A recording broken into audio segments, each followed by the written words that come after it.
नमस्कार दोस्तों, जय हिंद दोस्तों। आज हम विश्व के भूगोल से एक नया टॉपिक, जो टॉपिक हमारा होगा वो होगा भूकंप, अर्थक्वेक। इसके बारे में चर्चा करेंगे, भूकंप के बारे में। चलिए शुरू करते हैं। भूकंप। तो भूकंप का अर्थ क्या होता है? भूकंप कहते किसको हैं? तो भूकंप का अर्थ होता है भूमि का हिलना या कांपना। भूमि का हिलना या कांपना क्या कहलाता है? भूकंप कहलाता है। चलिए, भूकंप का अध्ययन किसके अंतर्गत किया जाता है? तो भूकंप का अध्ययन किसके अंदर? सिस्मोलॉजी के अंतर्गत। किसके अंतर्गत? सिस्मोलॉजी के अंतर्गत किसका अध्ययन किया जाता है? भूकंप का अध्ययन किया जाता है। चलिए, भूकंप किसके कारण आता है? भूकंप किसके कारण आते हैं? तो कारण देख लेते हैं। कारण किसके किसके कारण आता है? पहला जो कारण होगा वो होगा पृथ्वी के अंदर दो प्लेटों को आपस में टकराने से। पृथ्वी पर दो प्लेटों को आपस में टकराने से। उसके बाद और क्या होता है? जब दो प्लेटें दूर जाती हैं तब भी भूकंप आते हैं, और जब एक प्लेट दूसरे प्लेट पर दब जाती है, ऊपर चढ़ जाती है या प्लेट धंस जाती है, तब भी भूकंप आते हैं। और पृथ्वी की परिक्रमण गति के कारण या पृथ्वी पर भ्रंशन व दरार के कारण भी भूकंप आते हैं, या ज्वालामुखी उद्गार के कारण भी भूकंप आते हैं। तो ये भूकंप के कारण हैं। ठीक है, आगे देख लेते हैं। तो पहले देखते हैं भूकंप। तो ये देखते हैं, ये देखते हैं। तो ये हमारा पृथ्वी का क्या है?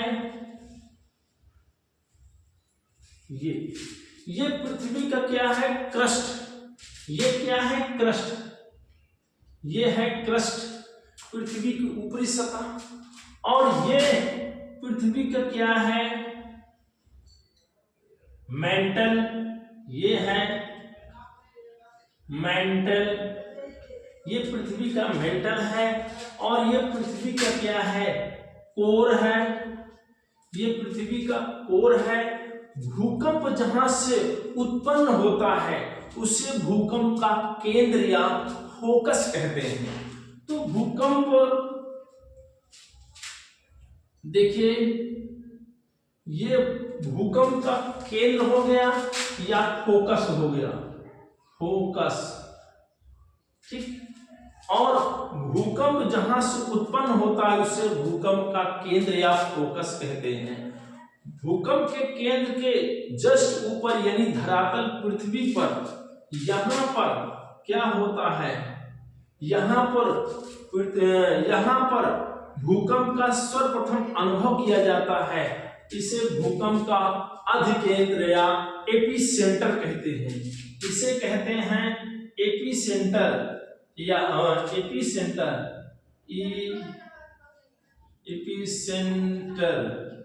एपिसेंटर या अधिकेंद्र कहते हैं। चलिए आगे देखिए।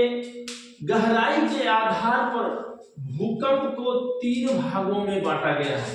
किसके आधार पर? गहराई के आधार पर। गहराई के आधार पर भूकंप को कितने भागों में बांटा गया है? 3 भागों में। तो पहला भाग है सामान्य भूकंप।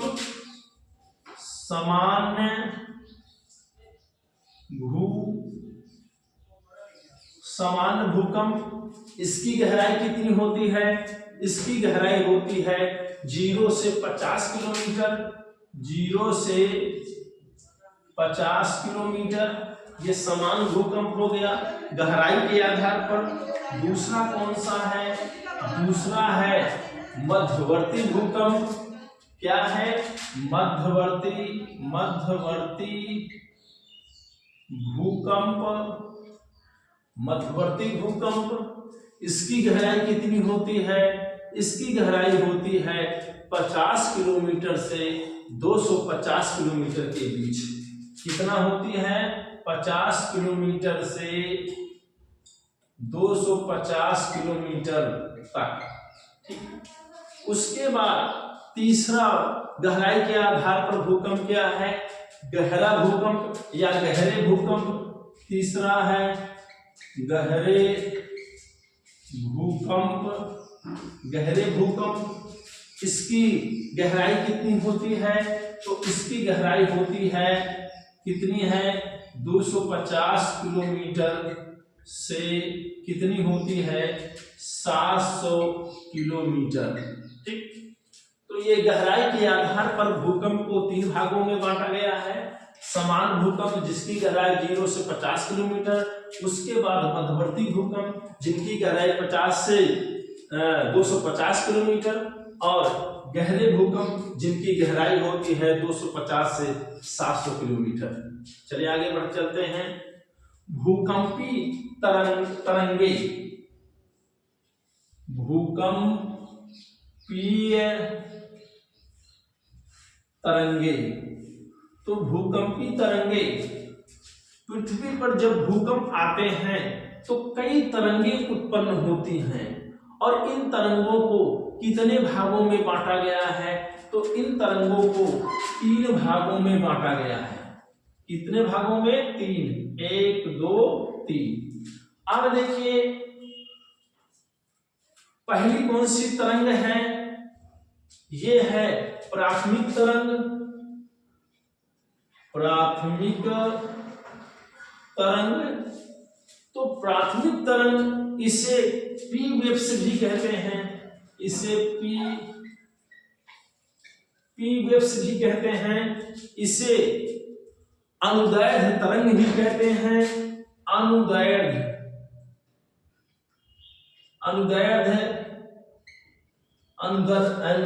तरंग भी कहते हैं। इसकी चाल, इसकी औसत चाल सभी तरंगों में सबसे अधिक होती है। कितनी होती है? 8 किलोमीटर प्रति सेकेंड इसकी औसत चाल है। यह तीनों अवस्थाओं में चलिए प्रस्थान कर जाती है, यानी ठोस, द्रव, गैस तीनों अवस्थाओं में, और संपूर्ण पृथ्वी पर सबसे पहले पहुंचती है। कौन? प्राथमिक तरंगे। प्राथमिक तरंगे संपूर्ण पृथ्वी पर सबसे पहले पहुंचती हैं। ठीक है। और प्राथमिक तरंगे जो होती हैं ठोस अवस्था में बहुत तेजी से चलती हैं, और गैस अवस्था में सबसे न्यूनतम चलती हैं।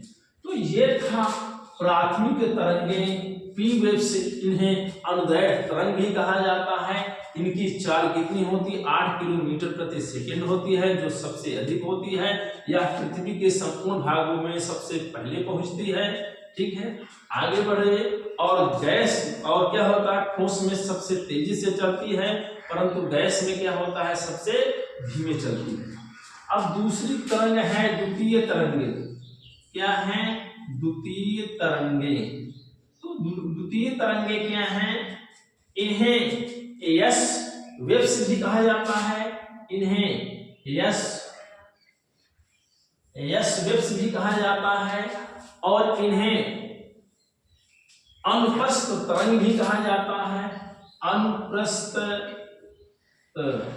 तरंग अनुप्रस्थ तरंग भी कहते हैं। अनुप्रस्थ तरंग भी कहते हैं। इनकी औसत चाल कितनी होती है? औसत चाल की बात कर लेते हैं। तो औसत चाल होती है 4 किलोमीटर प्रति सेकेंड। तो 4 किलोमीटर प्रति सेकेंड। क्लियर है इसकी द्वितीय तरंगों की। और ये ब्रह्मपुर के आगे नहीं पहुंच पाती है, और यह प्राथमिक तरंगों से ज्यादा घातक होती है। कौन? द्वितीय तरंगे होती हैं। तो द्वितीय तरंगों को यस वेव्स भी कहा जाता है। इन्हें अनुप्रस्थ तरंग भी कहा जाता है। इनकी औसत चाल 4 किलोमीटर प्रति सेकंड होती है। यह ब्रह्मपुर से आगे नहीं बढ़ पाती हैं, और यह प्राथमिक तरंगों से ज्यादा घातक होती है। अब बात कर लेते हैं कौन सी तरंगे, धरातली तरंगे। तीसरी कौन सी है, धरातलीय तरंगे। इन्हें एल वेव्स भी कहा जाता है।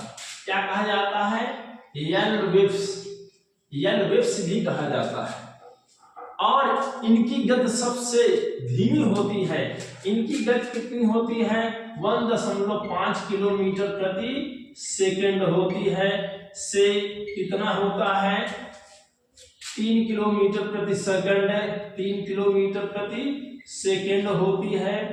यह पृथ्वी की सतह में सबसे बाद में पहुंचती है।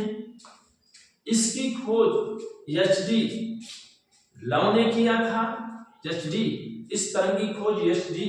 लव ने किया था। यह सबसे बाद में धरातल पर पहुंचती है। और सबसे ज्यादा विनाशकारी तरंगे कौन होती हैं, एल वेव्स या धरातली तरंगे होती हैं।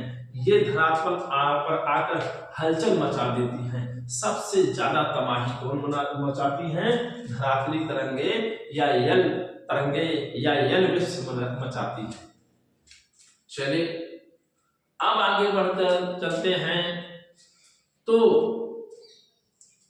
भूकंप का वितरण, भूकंपी तरंगों का वितरण क्या है, भूकंपीय तरंगों का वितरण। तो भूकंपी तरंगों का वितरण क्या है, भूकंपी तरंगों को दो भागों में बांटा गया है। पहला कौन सी जो वितरण है, इनको भूकंपी तरंगों को मापने के लिए दो पैमानों का प्रयोग किया जाता है। पहला पैमाना क्या होता है, मार्केली पैमाना। कौन होता है, मार्केली पैमाना। ठीक है, पहला मार्केली पैमाना और दूसरा होता है रिक्टर पैमाना। क्या होता है, रिक्टर पैमाना। तो मार्केली पैमाना और रिक्टर पैमाना, ये मार्केली पैमाना की संख्या क्या होती है, 12 तक होती है। कितना तक होती है, 12 तक होती है। ठीक। और जो रिक्टर पैमाने होते हैं इनकी संख्या 1 से 9 तक, 1 से 9 तक होती है। क्लियर है। चलिए, तो जो भूकंप होता है इसे मापने के लिए सिस्मोग्राफ का प्रयोग किया जाता है। किसका प्रयोग किया जाता है, सिस्मोग्राफ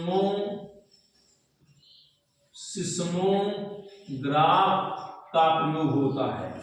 भूकंप की तरंगों के नापने के लिए किसका प्रयोग होता है, सिस्मोग्राफ का प्रयोग होता है। ठीक, क्लियर है। आगे बढ़ चलते हैं। अब देखिए, भूकंप सबसे ज्यादा भूकंप जो वितरित हुए हैं, विभाजन हुए हैं, उनकी पेटियां हैं, उसके बारे में देख लेते हैं। तो भूकंप सबसे ज्यादा कहां पे आते हैं, तो भूकंप का जो पेटी है सबसे ज्यादा विश्व में वो है प्रशांत महासागर परिपेटी। कौन है, प्रशांत महासागर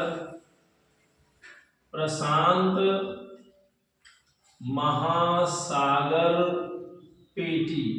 ये प्रशांत महासागर पेटी में विश्व का सबसे अधिक क्या आता है, भूकंप आते हैं। यानी कितना परसेंट आते हैं, तो लगभग कितने हैं, 68%।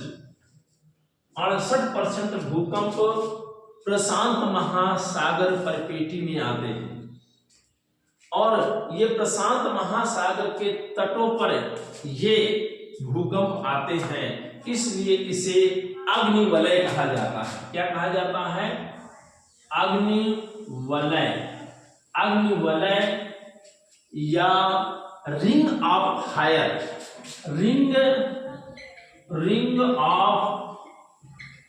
रिंग ऑफ फायर कहा जाता है। ठीक है। और दूसरी जो पेटी है, दूसरी पेटी जो है, जो दूसरी पेटी है, दूसरी जो पेटी है वो कौन सी है? मध्य विश्व पेटी। ये पहली हो गई, ये पहली हो गई, और ये हो गई दूसरी मध्य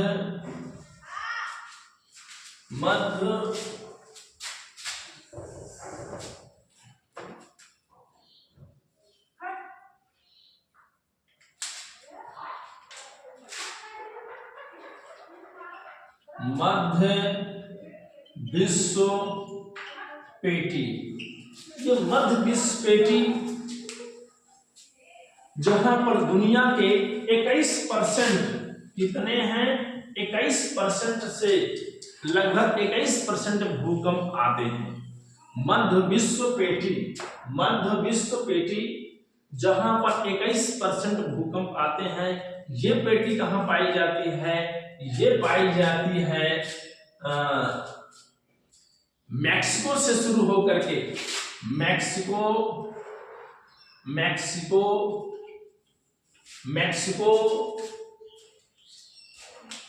अटलांटिक महासागर, भूमध्य सागर, काकेटस पर्वत और हिमालय पर्वत श्रेणी के आसपास ये पेटी पाई जाती है। कहां कहां? मैक्सिको, अटलांटिक महासागर, उसके बाद भूमध्य सागर, काकेटस पर्वत और हिमालय पर्वत श्रेणी के आसपास के क्षेत्रों में ये पेटी पाई जाती है, मध्य विश्व पेटी। तो विश्व में सबसे अधिक भूकंप किस देश में आते हैं? तो विश्व में सबसे अधिक भूकंप कहां आते हैं? जापान में आते हैं। कहां आते हैं? जापान में आते हैं। विश्व में सबसे कम भूकंप कहां आते हैं? तो ऑस्ट्रेलिया में आते हैं। ऑस्ट्रेलिया कहां आते हैं? ऑस्ट्रेलिया में आते हैं। और विश्व का कौन सा देश है जहां पर भूकंप नहीं आए हैं आज तक? वो है मालदीव। कौन सा है देश है? मालदीव। मालदीव जो जिसकी राजधानी माले है, जो भारत के दक्षिण हिंद महासागर में 1192 द्वीप समूहों से मिलकर बना हुआ है मालदीव, जहां पर आज तक कोई भूकंप नहीं आया है। आज के लिए बस इतना ही। जय हिंद, जय भारत, वंदे मातरम।